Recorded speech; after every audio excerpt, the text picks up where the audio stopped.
Bismillahirrahmanirrahim. Assalamualaikum warahmatullahi ta'ala barakatuh. Alhamdulillahi rabbil alamin. Wassalatu wassalamu ala asyrafil anbiya wal mursalin wa ala alihi wa sahbihi ajma'in.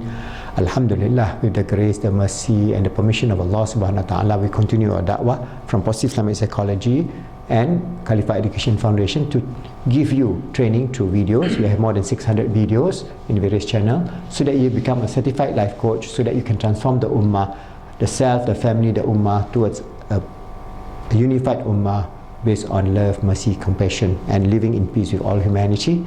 And how in my previous video I have given to you the whole idea of the nature of ilmu tawhid or sifat 20 or kalam cosmological argument, which I have given to you maybe about more than 15 videos already.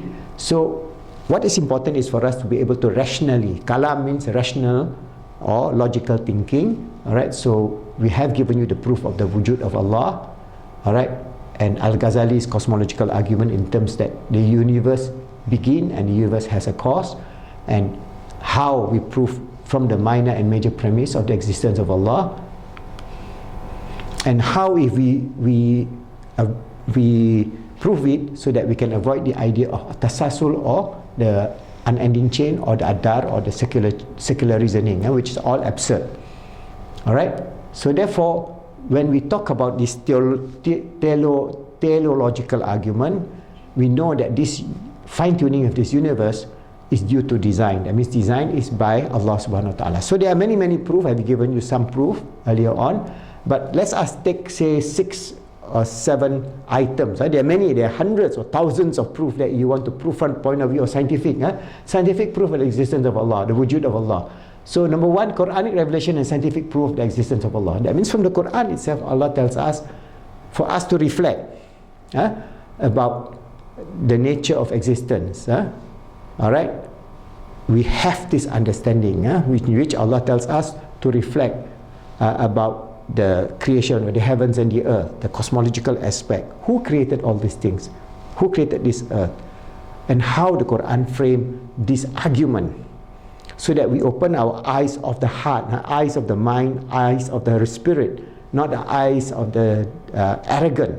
Because Iblis know all about Allah, but he still become those who refuse to acknowledge Allah because of his arrogance. So we Muslims must not be egocentric. We must be humble to Allah, to know that this vast universe is His creation, and then we receive His nur, His light, His sakina, and then we can understand the full spectrum of iman based on ilmul yaqeen. Then we have the iman based on another level, okay, the level of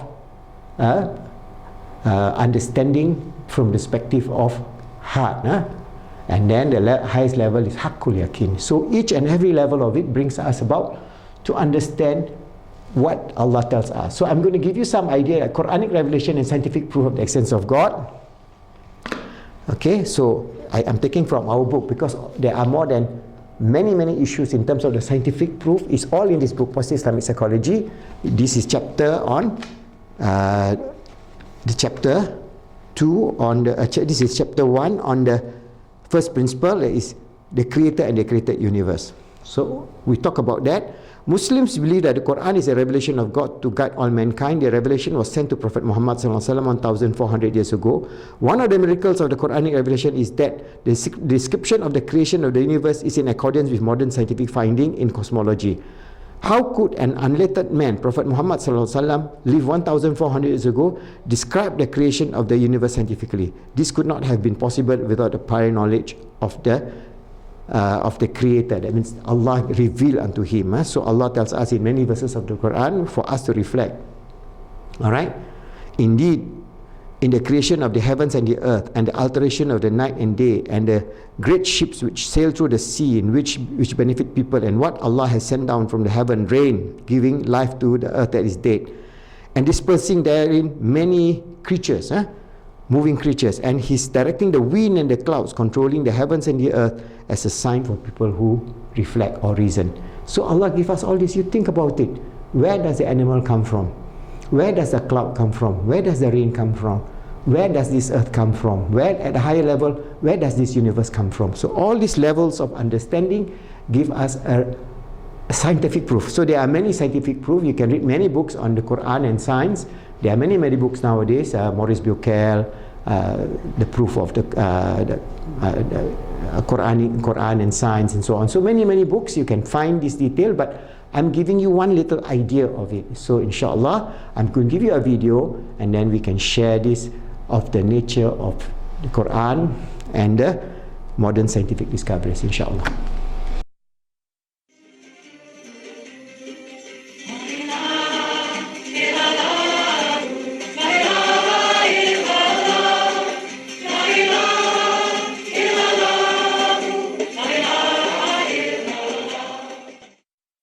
Peace be upon you. So I got a question. When was the last time that from the bottom of your heart you thanked God for the creation of the planet Jupiter? Now, before you react and think, why would I thank God for such a distant planet? I believe Jupiter is 365 million miles away from Earth, depending on the orbit. And, why would I thank God for this planet? I barely ever think about this planet.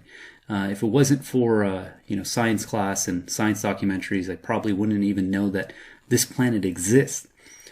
But if it wasn't for Jupiter, life as we know it, human civilization, even potentially the planet Earth, could most likely not be in existence. And it isn't far-fetched to make such a claim. And we were able to witness this firsthand in an event that took place in 1994. So in 1994, there was a comet that was identified and named Shoemaker that was entering the solar system. And luckily for us, the planet Jupiter's gravitational pull pulled this comet and all its fragments into its orbit and had it collide directly with Jupiter. And based on the size of Jupiter and the fact that there isn't any intelligent life living on Jupiter, this was a mere blip in its entire planet. Jupiter's mass is 2.5 times larger than all the other planets in the solar system combined. It is absolutely massive. I believe that you can put about 11 Earths side by side for the diameter of Jupiter, that its volume is 1,000 times larger than Earth, meaning that you could fit 1,000 Earths inside the volume of Jupiter. So this is a truly massive planet, and it's the 5th planet from the sun, and thank God for its gravitational pull that it deflected these asteroids, this comet, from hitting Earth. If one of these fragments was to make contact with Earth, it could be a mass extinction event. It could obliterate Earth from existence. And for example, the first fragment, when it collided with Jupiter, the crater zone that it left after collision was 3,700 miles wide. The radius of the Earth is about 3,700 miles, or 6,000 kilometers. And this was just one of many impacts. In total, in about 6 days, they recorded 21 distinct impacts that landed on Jupiter. The largest one occurred on July 18th, and they called it Fragment G. And when Fragment G hit Jupiter, the detonation diameter was 12,000 kilometers, or 7,500 miles across. And this was just one impact. They estimate that the amount of energy released from this one single impact was 6 million megatons of TNT. That is equivalent to 600 times the world's nuclear arsenal, meaning that if every nation that possesses nuclear weapons simultaneously detonated every single nuclear weapon they had, it would only be 1/600th the amount of energy possessed in this one single collision. And again, if it wasn't for Jupiter's gravitational pull being in our solar system, being this celestial bodyguard for the planet Earth, we could have been annihilated, meaning 1994 could have been the last year of human civilization.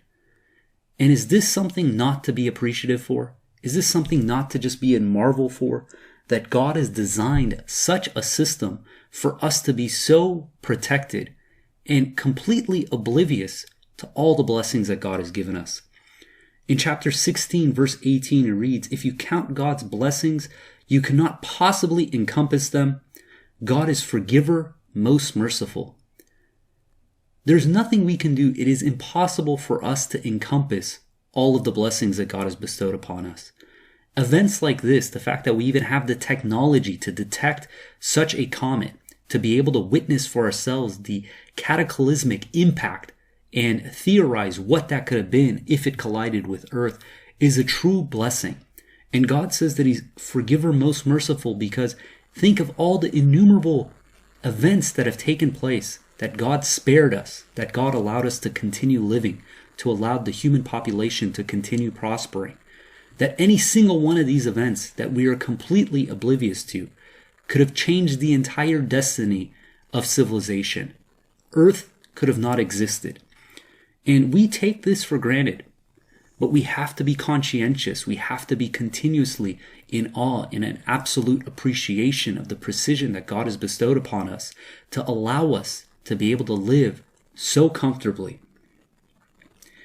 And so many of these characteristics of planet Earth are absolutely amazing.